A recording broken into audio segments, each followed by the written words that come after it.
What's the dumbest or most inaccurate thing you've ever heard a teacher say? 1. My grade 5 teacher popped a quiz on the class once and asked us what the largest thing in the universe was. I said, nobody knows, and this other kid said no, it's the sun. The other kid got marked as correct. 2. Way back, in the mid-1960s, my 5th grade teacher said that pineapples grew on trees and coconuts grew on vines, like grapes. Having just moved from Hawaii to Massachusetts, I got in trouble for pointing out how wrong she was on both counts. 3.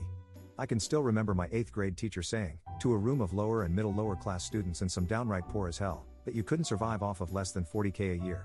Knowing full well that my parents didn't make that much and I still had 3 meals a day, Nikes once a year, and a roof over my head. 4.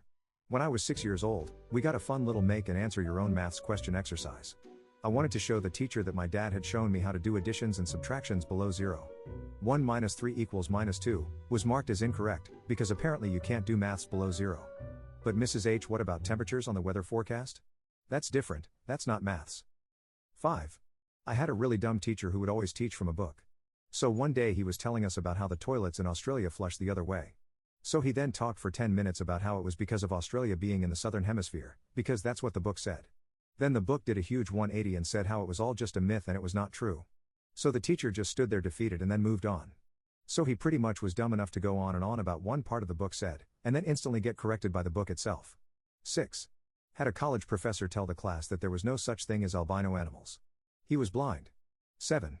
I'm in Boy Scouts, almost an eagle, and when I took the orienteering merit badge, my counselor said compasses point north because there is a lot of iron ore in Canada. Complete moron. 8.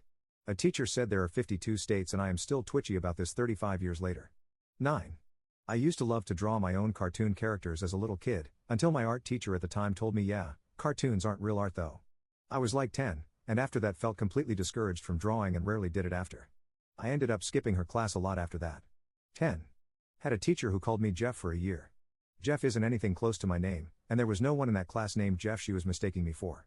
And yet she insisted my name was Jeff.